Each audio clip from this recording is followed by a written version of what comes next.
इस कार्यक्रम के पुण्यार्चक हैं स्वर्गीय श्रीमती विमला, स्वर्गीय श्री नरेंद्र कुमार जैन, उज्जैन मध्य प्रदेश की पावन पुण्य स्मृति में श्री रविंद्र सिंघई, श्रीमती सरला सिंघई जबलपुर, श्रीमती रश्मि, श्री सतेंद्र जैन ऋषिनगर, उज्जैन मध्य प्रदेश।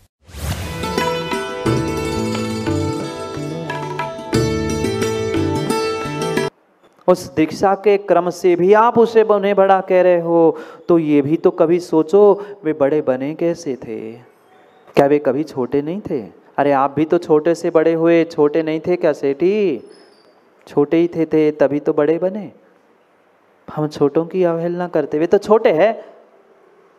मत करो परीक्षा, मत करो गुरु की परीक्षा, मत करो गुरु की परीक्षा। सम्यक दृष्टि कभी कभी कभी देव शास्त्र गुरु की परीक्षा नहीं करता, वो परीक्षा करता है अपनी श्रद्धा की, वो परीक्षा करता है अपने शिष्यत्व की। मेरी योग्यता है कि मैं इन गुरु को निभा सकूं?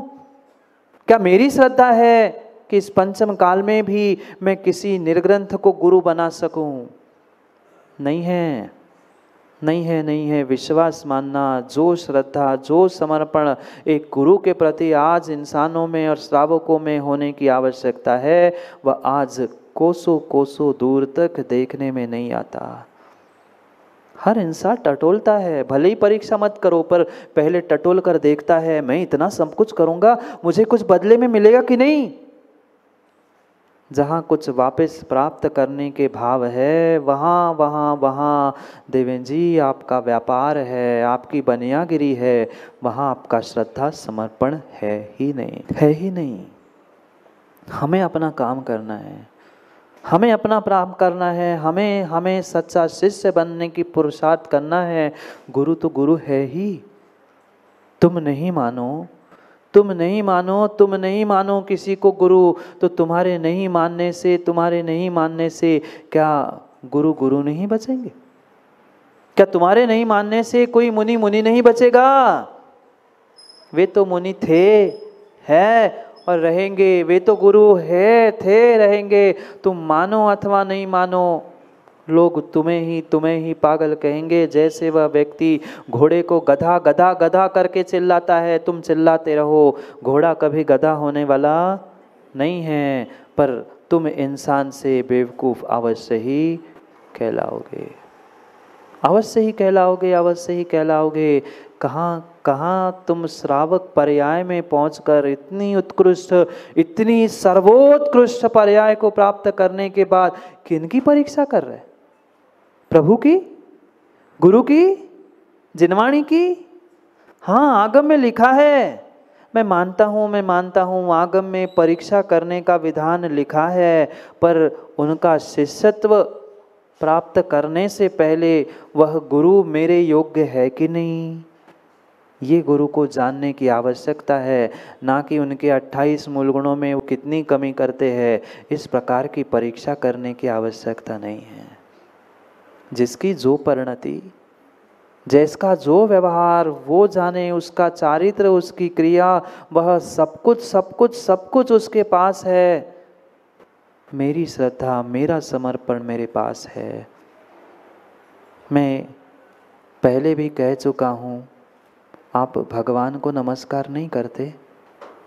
बोलो ना हितेश जी, भगवान को नमस्कार नहीं करते? भगवान की प्रतिमा को नमस्कार नहीं करते क्या? करते हो? वह पाषाण की प्रतिमा है ना सेलू, पाषाण की प्रतिमा है ना। तो पाषाण की प्रतिमा मतलब, पाषाण मतलब तो एकेंद्रीय जीव होता है, एकेंद्रीय जीव होता है। और एकेंद्रीय जीव का मिथ्याद गुणस्थान से आगे कोई भी गुणस्थान नहीं होता। पर उस एकेंद्रीय जीव जो साक्षात मिथ्याद गुणस्थान में है, हम जानते हैं, पर फिर भी अरिहंत की मुद्रा देखकर उसको अर्घ्य चढ़ाते, उसकी पूजा, उसकी अर्चना, उसका अभिषेक और उसके दर्शन से 1 करोड़ उपवास का फल प्राप्त करते हैं। और फिर ज्ञानी निर्ग्रंथ एक इंसान तुम्हें दिख रहा है, दिगंबर भेष, पिछी कमंडल धारी, और उसकी हम परीक्षा करने के लिए पहुंचते हैं कि ये कौन से संघ का है और कितने मूल गुण धारण करते हैं। उस मिथ्या दृष्टि के सामने तो वह मात्र अरिहंत मुद्रा देखकर बिना प्रतिष्ठित भी ऐसी प्रतिमा है, जाके देख लेना जय सिंहपुरा के म्यूजियम में, कई सारे म्यूजियम में पड़ी होगी, ऐसी सुंदर सुंदर प्राचीन प्रतिमाएं देखकर ही बिना प्रतिष्ठा के भी हाथ जुड़ जाते हैं। फिर उस एक पाषाण की प्रतिमा में जहाँ अरिहंत की मुद्रा हमें दिखती है, हमारे हाथ जुड़ जाते हैं। फिर जो निर्ग्रंथ है, जो बनने वाले भावी सिद्ध है, कभी उनको हमने भावी सिद्ध मानकर देखा? नहीं देखा, नहीं देखा, नहीं देखा।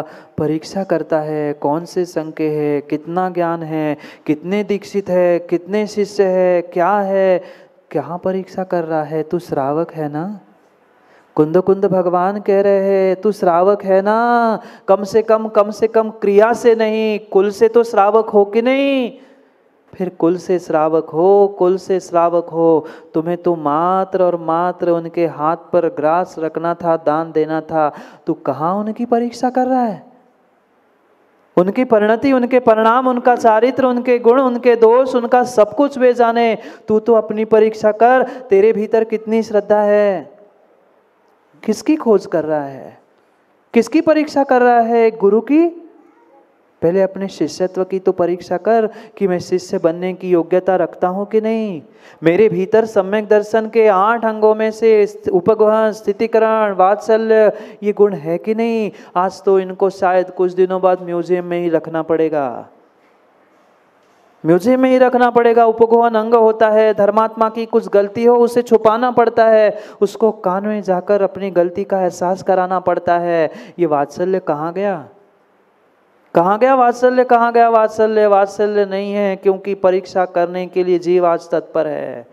जहाँ परीक्षा है वहाँ प्रेम वात्सल्य हो ही नहीं सकता। आप ही अपनी माँ बाप की परीक्षा करने लग जाना। एक उम्र आती है, हर व्यक्ति के जीवन में एक उम्र आती है, एक युवा अवस्था ऐसी आती है जब वो युवा अवस्था में अपने माँ बाप की तक परीक्षा करता है। और जब जब वो युवा अवस्था में माँ बाप की परीक्षा करता है तब तब माँ बाप के प्रेम से दूर होता है और दूसरे किसी के प्रेम के चक्कर में पड़ता है। सत्यता है, यही सत्यता है। जब माँ बाप की परीक्षा होती है वहाँ का प्रेम, वहाँ का वात्सल्य कम होता है और कहीं ना कहीं व्यक्ति को दूसरे के प्रेम की, वात्सल्य की जब भूख होती है तब घर के माँ बाप को छोड़कर किसी दूसरे व्यक्ति के प्रेम में वह पड़ जाता है। समझ रहे होंगे आप? कोई दूध का धुला शायद यहाँ नहीं बैठा। किसी ने खुल के किया और किसी ने चोरी छुपे किया, पर ये सबके जीवन की व्यथा है, सबके जीवन की व्यथा है। समय आता है और जैसे ही वह काल एक निकल जाता है, उस काल समाप्त होने पर पुनः माँ बाप सच्चे लगने लगते हैं, पुनः वही माँ बाप अच्छे लगने लगते हैं। क्यों? क्योंकि पुनः परीक्षा कम हो जाती है, प्रेम बढ़ने लगता है, पुनः लगता है नहीं यार मेरे पिता अच्छे थे, सही थे, मैं नहीं समझ पाया। पर कब समझ में आया? कब समझ में आया? कब समझ में आया? जब पिता के पूरे ही चले जाते हैं कि खटिया पे पड़े मिलते हैं। जब समझ में आ रहा है, जब समझ में आ रहा है, समझ में आ रहा है तो समझने का प्रयास तो करो। ये दिगंबर मुद्रा, भावी अरिहंत, भावी सिद्ध तुम्हें नहीं दिख रहे? कहाँ बंटवारा करके तुमने समाज को तक बांट बांट के रख लिया। पहले तो प्रभुओं को, उनकी क्रियाओं को लेकर समाज को तुमने पंथों में बांट के रखा, ठेकेदारों। नहीं, इनको मत देखो, उनकी बात नहीं कर रहा हूँ मैं, धर्म के ठेकेदारों की बात कर रहा हूँ। पंथों में बांट के रख लिया, ये पंथ वो पंथ, ये क्रिया वो क्रिया, ये नहीं करो, हमारे मंदिर में ये नहीं करो, वो नहीं करो, पंथों में बांट लिया। फिर गोधा जी के पड़ोसियों ने, बहुत तत्वज्ञानियों ने ग्रंथों में बांट लिया। पहले पंथों में बांट लिया, भगवानों में बांट लिया, मंदिरों में बांट लिया, अब ग्रंथों में बांट रहे हो। ग्रंथों में भी बांट कर चैन नहीं पड़ रही है, अब तुम संतों में समाज को बांट रहे हो। मत बांटो, मत बांटो, मत बांटो। कुंद भगवान कह रहे हैं, कुंद भगवान कह रहे हैं, मुझे बिल्कुल मत मानो, एक अक्षर भी मेरी मत मानो, एक अक्षर भी मेरी मत मानो, मुझे तो मानो भी मत। मैं किसी से कोई जबरदस्ती नहीं करता हूं कि मुझे मानो, कि मैं मुनि हो इसलिए मुझे मानो। कुंद को तो मानते हो ना, कुंद ही कुंद को मान लो, मुझे मत मानो। पर कुंद कुंद को तो मान लो। कुंद कुंद भगवान रहनसार ग्रंथ में 15 नंबर के श्लोक में गाथा में कुछ गजब की बात कह रहे हैं, उनको तो मान लो। मत मानो मुझे, मत मानो मुझे, मत करो नमस्कार, मत दो दान मुझे, पर कुंद कुंद भगवान जो कह रहे हैं उसको तो कान खोल के सुन लो। कहाँ परीक्षा कर रहा है, कहाँ संतों में बंटवारा कर रहा है, कहाँ ग्रंथों में और कहाँ पंथों में बांट बांट कर इतने से तो बचे हो। कहाँ 24,000 निर्ग्रंथ होते थे, फिर वे 12-12 हजार हो गए। हम में भी यह उस श्वेतांबर और दिगंबर की व्यवस्था को बनते हुए देखा, और कोई दूर की घटना नहीं है ज्ञानी, तुम्हारे इस उज्जैन की ही घटना है। कल हम दोनों चर्चा कर रहे थे, इतनी अच्छी और बुरी घटनाएं इस उज्जैन से जुड़ी है, पर शायद आज के उज्जैन के जैनियों को, युवाओं को उसमें से एक अल्फाबेट भी शायद पता नहीं है पता।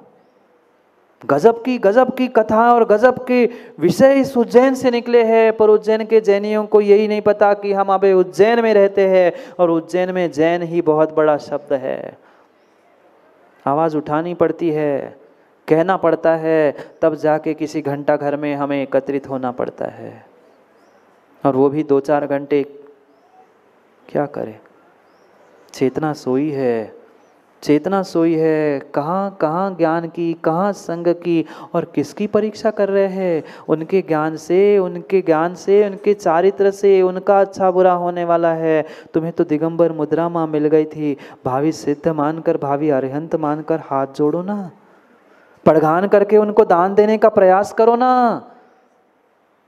किसकी परीक्षा बुखारिया जी? ज्ञान की नहीं। कौन से कुल के है, कौन से जाति के है, कौन से खंड के है, कौन से क्षेत्र से, किससे दीक्षा प्राप्त की, कितने दीर्घ दीक्षित है? नहीं, ये श्रावकों आपका काम नहीं है, ये श्रावकों आपका काम नहीं है। आप श्रावक हो, शिष्य और श्रावक अपने कर्तव्यों का पालन करे।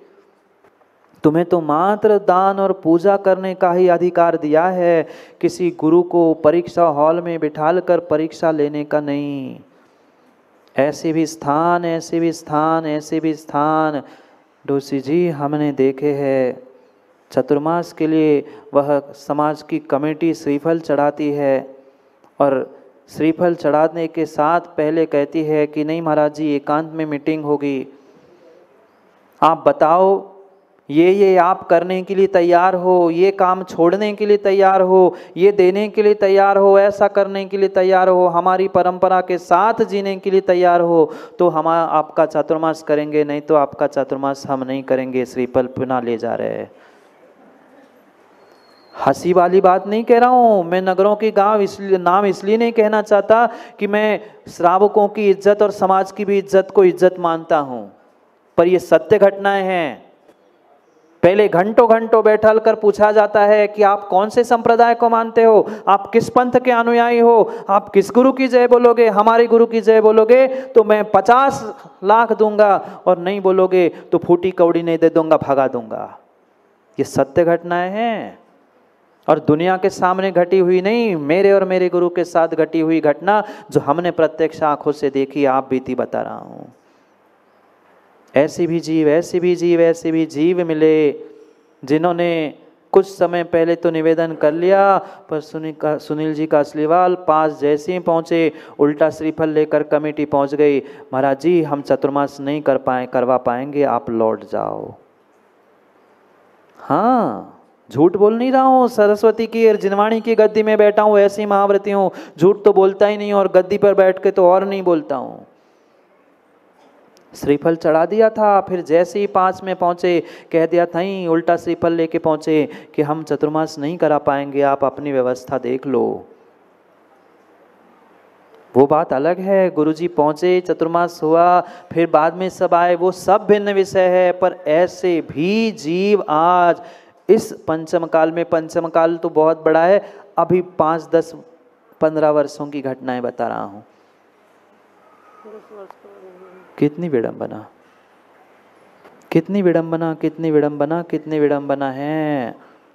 नगर में साधु पहुंचता है, नगर के तथाकथित धर्मात्मा, बड़े बड़े श्रेष्ठी, जो मुनि सेवक संघ के अधिकारी, आपकी नहीं कह रहा हूँ पर सत्य घटना कह रहा हूँ, वे माला पहनने फोटो टांगने के लिए पहले पहुंचते हैं, पर उनसे कहा भाई मुनिराज नगर में आए हैं, चौका लगा लो, पड़गान कर लो, तो वे कहते नहीं, हमारी समाज की व्यवस्था नहीं है, हम चौका नहीं लगा पाएंगे, अगले नगर खिसक जाओ। अपने पे बीती कह रहा हूं। 450 घर की समाज, कितनी? 450 घर की समाज, सुबह सुबह 8:30-9 बजे का समय है और सामान्य दिन था माँ, सामान्य दिन नहीं था, अक्षय तृतीया का दिन, जहां आदिनाथ भगवान का पारणा हुआ था। उस दिन तो आदमी तरसता है, मुनिराज मिल जाए, आहार दे दूं, पड़गान मिल जाए। उस दिन 3 मुनिराज नगर में पहुंचते हैं। 450 घर की समाज कहती है कि महाराज जी, हमारे यहाँ चौका नहीं लगता, आप पास में आश्रम है, मठ है, 1.5 किलोमीटर, वहाँ पर जाओ। हमने चलते चलते एक बालक से पूछा कि बेटा ऐसी क्या स्थिति है, इतने गरीब हो आप लोग कि नगर में, ग्राम में आए हुए साधु को आप शुद्ध पानी भी नहीं पिला पाते, क्या स्थिति है, क्यों ऐसा हुआ? वो कहता है महाराज जी क्या करूं, महाराज जी क्या करूं, हम तो बच्चे, हम तो युवा है, हमें तो कुछ करने नहीं देते, पर जो तथाकथित धर्मात्मा और हमारे समाज के ठेकेदार हैं ना, उन सबको एक ने नियम दिया है कि पड़गान करोगे तो मात्र मेरे ही संघ का करोगे, दूसरे संघ का पड़गान नहीं करोगे। नहीं, मेरी बात झूठ लग रही हो तो बगल में प्रणत सागर बैठे हैं, उन्होंने भी देखा है। मैं नहीं बता रहा हूं कहाँ की घटना है, क्या घटना है, सत्य घटना है। साफ उनने कह दिया हमारे यहाँ चौके नहीं लगते। ध्यान रखना, ध्यान रखना ज्ञानी, कल कभी प्रणत सागर भी आकर ये कहे कि मात्र प्रणत सागर और विशुद्ध सागर के संघ को चौके लगाना, दूसरा कोई आए तो चौका नहीं लगाना, ऐसे कैसे तुम नियम लेते हो? ऐसे कैसे तुम धर्मात्मा और ऐसे कैसे तुम बुजदिल श्रावक हो कि मात्र एक संघ को मानेंगे? ये कौन से आगम में लिखा है? साधु ने नियम लिए दोषी जी, साधु ने नियम दिए। श्रावक देता तो फिर भी समझ में आता। कहते अमुक सागर जी ने हमें नियम दिया है महाराज जी कि हम मात्र उनके ही संघ का पड़गान करेंगे, दूसरे का नहीं। गुरुजी के साथ भी यही हुआ। हम तो फिर भी सुबह का समय था तो हम आगे निकल गए। आचार्य भरी दोपहरिया में पहुँचे थे किसी एक नगर में। 3 शुल्लक जी, 2 भैया जी और मुनि विशुद्ध सागर जी थे। चिलचिलाती धूप थी, पता नहीं था, किसी ने आते ही नहीं मना नहीं किया, हमें तो फिर भी तुरंत मंदिर में ही पहुंचते हुए मना किया। वे 10 सवा 10 तक बैठे, कमंडल खाली थे, कोई पानी भरने नहीं आया। 10 सवा 10 बजे शायद किसी को समझ में आया कि शायद ये मुनिराज आहार के लिए रुके होंगे, तो धीरे से पुजारी के माध्यम से, स्वयं नहीं कहने आए, बहुत सारे काम ऐसे ही होते, डायरेक्ट कहे सो हम क्यों बुरे बने, कौन गले में घंटी बांधे, सो पुजारी और ऐसे नौकरों के द्वारा कह दिया कि महाराज से कह दो कि यहाँ कोई पड़गान करने वाला नहीं है, चौका नहीं लगेगा, आप पास में ही 1-2 किलोमीटर पे, 2-3 किलोमीटर पे स्थान है, क्षेत्र है, समाज है, वहाँ चले जाना, वहाँ आपके आहार हो जाएंगे। पुजारी ने तो, पुजारी नौकर तो नौकर था, उसे क्या, उसने आकर आचार्य महाराज मतलब मुनि विशुद्ध सागर जी से कहा कि ऐसी ऐसी स्थिति है।